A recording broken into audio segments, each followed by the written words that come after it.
Good morning વિદ્યાર્થી મિત્રો, કેમ છો બધા? મજામાં?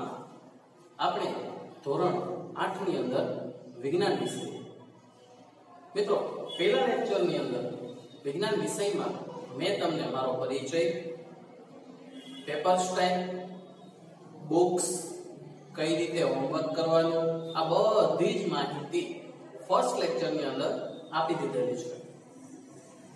મિત્રો સ્ટડીનો મતલબ શું? તો કે સ્ટડીનો મતલબ એટલે કે આપણે જે સ્ટડી કરતા હોઈએ, બરાબર, એની અંદર પરીક્ષા લક્ષી પણ આવવું જોઈએ અને આપણને આવડવું પણ જોઈએ. આ બંનેનું કોમ્બિનેશન કઈ રીતે થશે? તો મિત્રો અહીંયા આપણે જેવી રીતે હું ભણાવું એવી રીતે કરતા જઈશું તો તમને 110% આવડી જશે, એ મારી ગેરંટી. શા માટે? કારણ કે હું તમને જે ક્વેશ્ચન આન્સર કરાવીશ એની સાથે સાથે એ બધું સમજાવતો પણ જઈશ. એક પણ પોઈન્ટ તમારો છૂટવાનો નથી.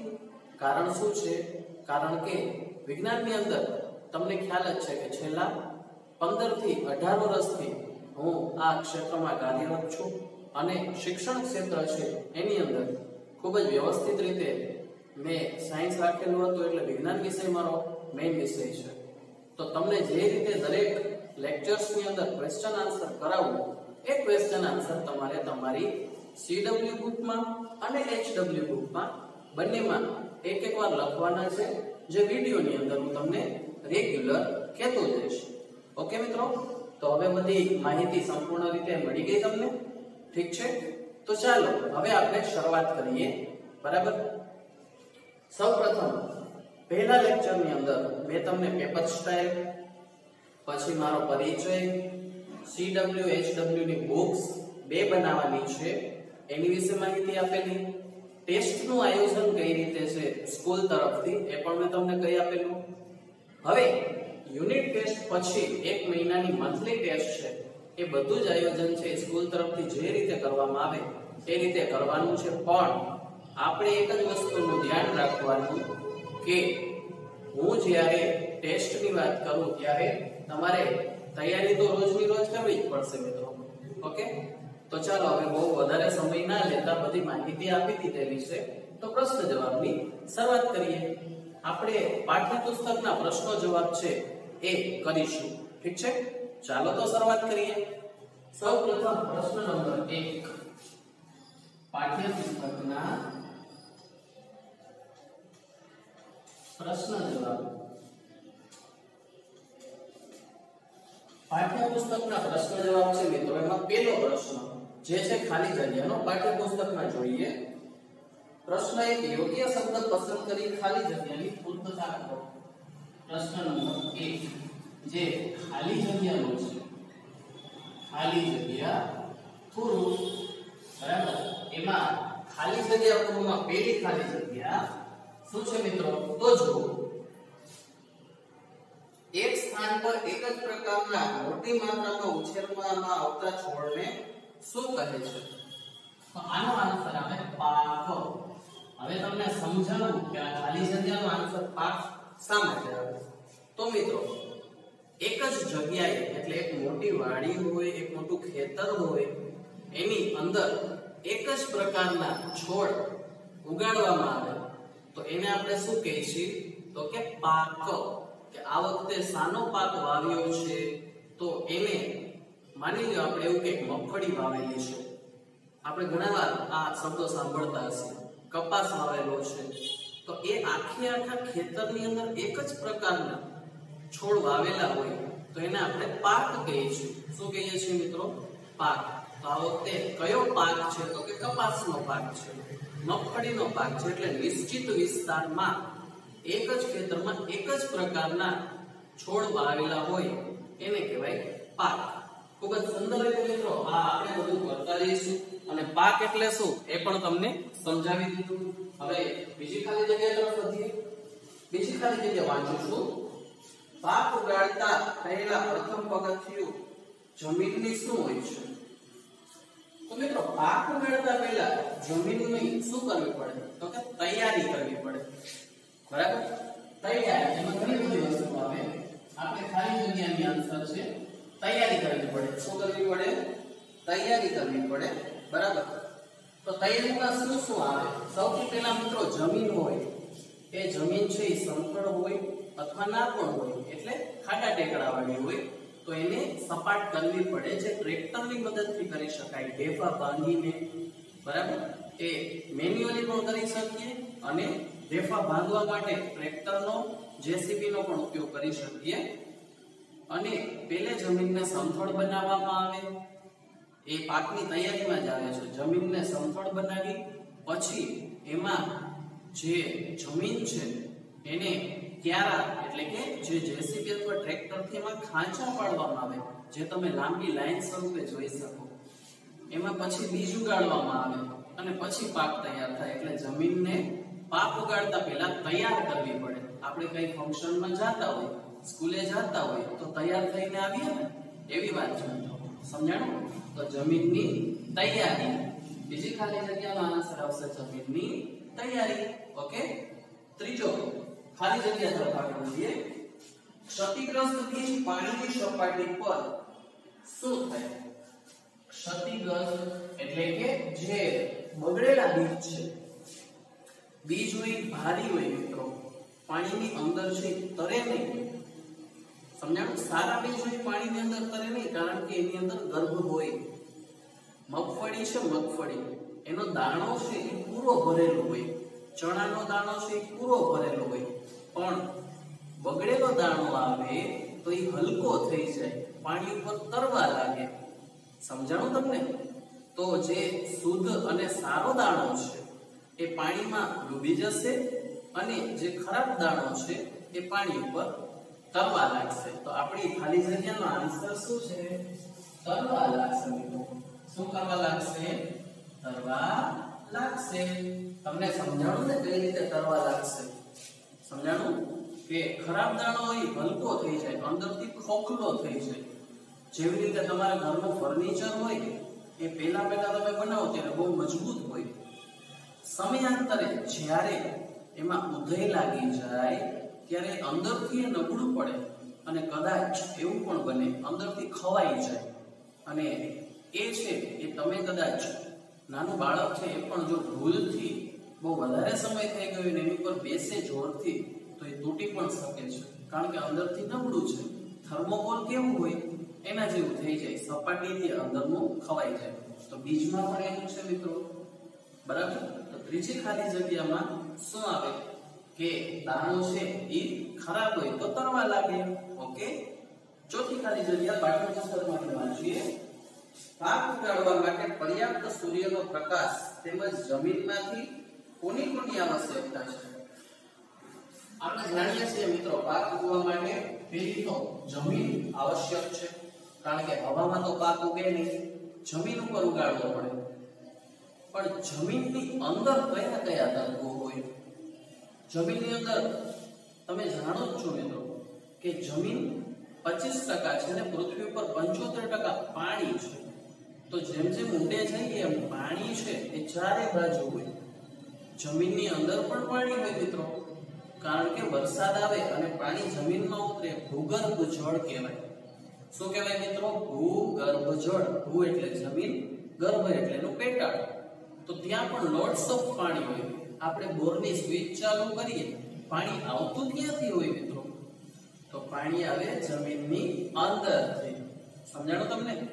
તો અહીંયા જમીનની અંદરથી પાણી અને પોષક દ્રવ્યો જરૂરી છે. પાણી અને પોષક દ્રવ્યો જમીનમાંથી આપણને મળે છે. તો પહેલી ખાલી જગ્યામાં આવશે પાણી, બીજી ખાલી જગ્યામાં આવશે પોષક દ્રવ્યો. સમજાણું તમને મિત્રો? પહેલી ખાલી જગ્યામાં પાણી, બીજી ખાલી જગ્યામાં પોષક દ્રવ્યો. પોષક દ્રવ્યો ઘણા બધા પ્રકારના હોય મિત્રો. Sodium, potassium, phosphorus, magnesium, zinc, આ બધા જ તત્વો 13 તત્વો જરૂરી છે. કેટલા? 13 તત્વો. એને NPK કહેવાય. N એટલે સોડિયમ, બરાબર. N એટલે નાઇટ્રોજન વાયુ, નાઇટ્રોજન, ફોસ્ફરસ અને પોટેશિયમ. આ વસ્તુ બધી જરૂરી છે પાક ઉગવા માટે. તો મિત્રો અહીંયા પહેલા પ્રશ્ન છે ખાલી જગ્યા પૂરો, એની ચારે ચાર ખાલી જગ્યા મેં તમને ભરાવી, વ્યવસ્થિતપણે સમજાવી, બરાબર? આશા રાખું છું કે તમને આ ખાલી જગ્યા સમજાઈ ગઈ હશે, બરાબર છે? તો હવે આ ખાલી જગ્યા પછી બીજા પ્રશ્ન તરફ આગળ વધીએ. તમને વિજ્ઞાનની અંદર કોઈ પણ પ્રશ્ન હોય મિત્રો, ગમે ત્યારે તમે એ પ્રશ્ન છે મને પૂછી શકો છો. હું તમને મારા નંબર બી આપીશ. જો તમને કઈ ડાઉટ્સ હોય તો તમે મને WhatsApp કરી શકો છો કે સર આમાં ના સમજાણું.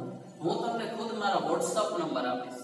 કોઈ ડાઉટ હોય તો મને WhatsApp કરવાનો, WhatsApp માં ક્વેશ્ચન પૂછવાનો, બરાબર? કોલ કરો એની પહેલા WhatsApp કરો.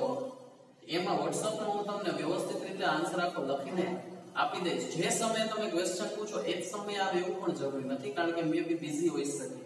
ઓકે, પણ જવાબ તમને સેમ ડે મળી જશે એ મારી ગેરંટી. ઓકે, તો પહેલો ક્વેશ્ચન આપણે પૂર્ણ કર્યા પછી સેકન્ડ ક્વેશ્ચન તરફ આગળ વધીએ.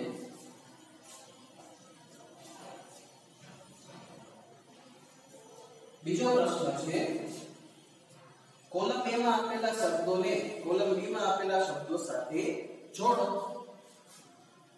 જોડકા જોડો, બીજું કંઈ નથી મિત્રો. કોલમ A અને કોલમ B આપણે પાઠ્યપુસ્તકની અંદરથી કોલમ A અને કોલમ B બંને વાંચીએ, બરાબર? પેલું છે ખરીફ પાક. ખરીફ પાક, બરાબર? તો ખરીફ પાકની સામે આપણને 5 ઓપ્શન આપેલા છે. કયા કયા ખરીફ પાક છે? તો અહીંયા ડાંગર અને મકાઈ એ ખરીફ પાક છે. ડાંગર એટલે ચોખા, મકાઈ એટલે આપણે જાણીએ છીએ અમેરિકન મકાઈ આપણે ખાઈએ છીએ. તો આ ખરીફ પાક શા માટે કહેવામાં આવે છે? તો મિત્રો ખરીફ પાકની તો પહેલા આપણે વ્યાખ્યા જોવી પડે, બરાબર? પાઠ્યપુસ્તકની અંદર તમે જોશો તો ખરીફ પાક એવું તમને આપેલું હોય. વરસાદની ઋતુમાં રોપવામાં આવતા પાકને ખરીફ પાક કહેવાય, બરાબર? ખરીફ પાકની વ્યાખ્યા છે કે વરસાદ ઋતુમાં, બરાબર, વરસાદની ઋતુમાં જે પાક ઉગાડવામાં આવે એને કહેવાય ખરીફ પાક.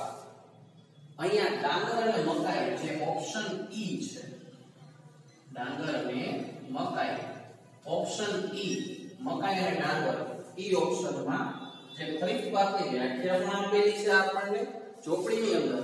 જોયું? એક પછી એક શબ્દ સમજાવું એમાં બધું ક્લિયર થતું જાય. ખરીફ પાક કોને કહેવાય? તો કે વરસાદની ઋતુમાં જે ઉગાડવામાં આવતો પાક છે ને કહેવાય ખરીફ પાક. ચાલો બીજો જોડકાની અંદર રવિ પાક. રવિ એટલે તો તમે જાણો છો મિત્રો, બરાબર? રવિ કોને કહેવાય? તો કે રવિ એટલે શિયાળો. શિયાળાની ઋતુમાં ઉગાડતા પાકને રવિ પાક કહેવાય, બરાબર? શિયાળાની ઋતુમાં ઉગાડવામાં આવતા પાકને કહેવાય રવિ પાક. એટલે રવિ પાક શિયાળામાં, અત્યારે તમને ખબર જ છે કે આપણે જ્યારે શિયાળો આવે ત્યારે ખોરાકમાં ફેરફાર કરી છે. પ્રોટીનયુક્ત ખોરાક વધારે લઈએ છીએ, કારણ કે આપણને પ્રોટીનની વધારે જરૂર પડે. જે તે સમયે તમે જીમમાં જતા હો એ સમયે જોયું હશે કે બધા પ્રોટીન શેક લેતા હોય. પ્રોટીનનું કામ છે શરીરની જેટલી નસો છે એનું સમારકામ કરવાનું. ક્લિયર? તો હવે જોડકા નંબર 2 ની અંદર આવી જઈએ મિત્રો. બીજા જોડકામાં રવિ પાક કયા કયા છે? તો અહીંયા ઓપ્શન D આપેલો છે, ઘઉં, ચણા, વટાણા, બરાબર? ડી ઓપ્શન ઘઉં, ચણા, વટાણા. ઘઉં, ચણા અને વટાણા છે એ રવિ પાકની અંદર આવી જાય છે. ક્લિયર છે મિત્રો? રવિ પાક ઘઉં, ચણા, વટાણા. કઠોળ છે અને કઠોળ આપણા બોડી માટે તો બહુ ઉપયોગી છે, એ તો તમે જાણો છો મિત્રો. ચાલો એના પછી આગળ વધીએ. ત્રીજું જોડકું છે રાસાયણિક ખાતર. કોને કહીશું? રાસાયણિક ખાતર. રાસાયણિક ખાતર.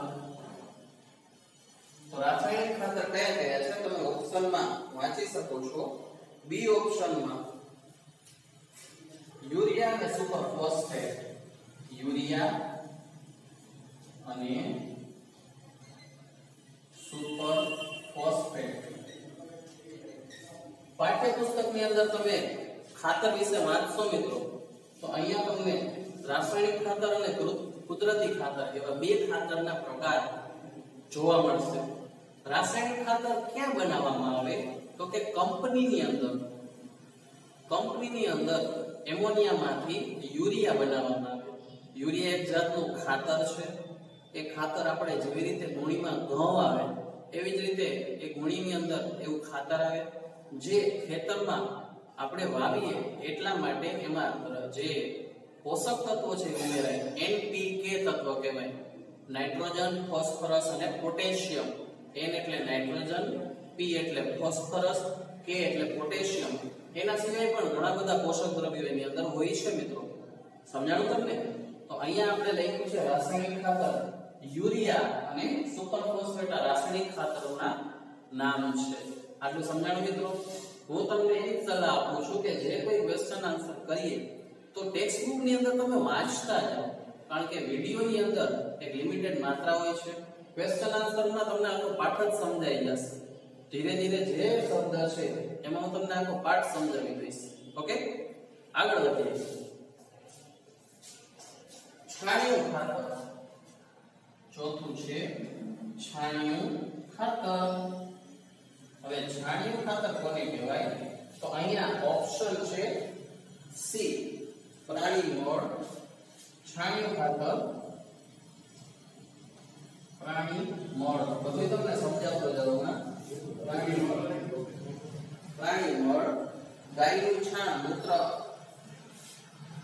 ગાયનું છાણ,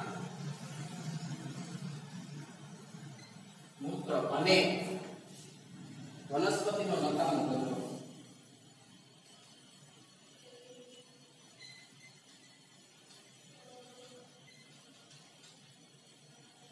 તો મિત્રો અહીંયા છાણિયું ખાતર કોને કહેવાય? તો કે પ્રાણીના છાણમાંથી, એના મળમૂત્રમાંથી જે તૈયાર થાય એને છાણિયું ખાતર કહેવાય. જેવું કે પ્રાણીઓના મળ, એટલે જે પ્રાણીઓ છે બરાબર એ પોતાના શરીરમાંથી મળનો નિકાલ કરે. મળ એટલે શું? તો કે ટોયલેટ. બરાબર, છાણા છે, લીંડી છે, બરાબર, આ બધા જે પોદરા કહીએ આપણે નોર્મલ ભાષામાં, એમાંથી છાણા બનાવવામાં આવે અને સૂકવીને. પ્રાણી મળ, ગાયનું છાણ જે તમને સમજાયું, મૂત્ર અને ગૌમૂત્રની વાત કરે છે, અને વનસ્પતિનો નકામો કચરો, એની ડાળીઓ છે, પછી એના પાંદડાઓ છે, આ બધી જ વસ્તુ છે બરાબર, એને ખાતર તરીકે ઉપયોગ કરીએ. આ બધાનું મિશ્રણ કરીએ અને જ્યારે આપણે ખેતરમાં એને નાખીએ તો એની અંદરથી ભરપૂર માત્રામાં પોષક દ્રવ્યો છે જમીનને મળે અને જમીનમાંથી વનસ્પતિને મળે અને વનસ્પતિ છે એ ખૂબ જ સુંદર રીતે, કુદરતી રીતે શું થઈ જાય? ગ્રો થઈ જાય, એટલે કે એ આગળ વધે અને પોતાનો વિકાસ કરી શકે. તો મિત્રો અહીંયા 1 અને 2 પ્રશ્ન મેં તમને આજે કરાવેલા છે, જે ખૂબ જ વ્યવસ્થિત રીતે સમજાવેલા છે અને આશા છે કે તમારા જેવા સારા વિદ્યાર્થીઓ છે એ સારી રીતે સમજી શકશે. તો આજે અહીંયા 2 પ્રશ્ન કરાવ્યા, એ લેક્ચર તમને હોમવર્ક ની અંદર આપું છું. હવે ધ્યાન આપો, આજના હોમવર્ક શું છે? તમારા હોમવર્કમાં આજનું તમારું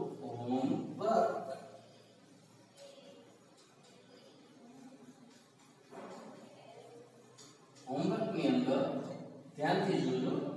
ધોરણ 8 નું વિજ્ઞાન, એમાં પાઠ 1, એના પાઠ્યપુસ્તકના પ્રશ્ન જવાબ પહેલો અને બીજો જે મેં તમને કરાવ્યો ખાલી જગ્યાને જોડકા, આ બંને તમારે તમારી CWE બુકમાં એકવાર અને HW બુકમાં પણ એકવાર આ રીતે 2 વાર લખવાના છે અને અનુક્રમણિકા બનાવવાની છે વ્યવસ્થિત રીતે. મિત્રો અનુક્રમણિકાની અંદર પાઠ છે બરાબર, એનું નામ, પાઠ 1 પાઠનું નામ, પાઠનો જે ટોપિક છે બરાબર, પ્રશ્ન જવાબ, એ તમારે અનુક્રમણિકામાં પાઠ છે એની સામે જ હું સહી કરીશ. એટલા માટે જ્યારે પણ નોટ્સ મંગાવવામાં આવે તો વ્યવસ્થિત રીતે તૈયાર રાખજો, CW HW બંને. ઓકે, તો આજનું સેશન છે એમાં કંઈ પણ ના સમજાણું હોય તો તમે મને WhatsApp કરી શકો છો આ નંબર ઉપર 9978168882 9978168882. વિપુલ સર મારું નામ છે. તો આ નંબર નોટ કરી લેજો મિત્રો, બરાબર. ચાલો તો હવે આજે આ સેશન અહીંયા કમ્પ્લીટ કરીએ છીએ. આશા છે કે તમે વ્યવસ્થિત રીતે સમજી શકશો જે હું ભણાવું છું. અને કોઈ ડાઉટ હોય તો નંબર તો છે.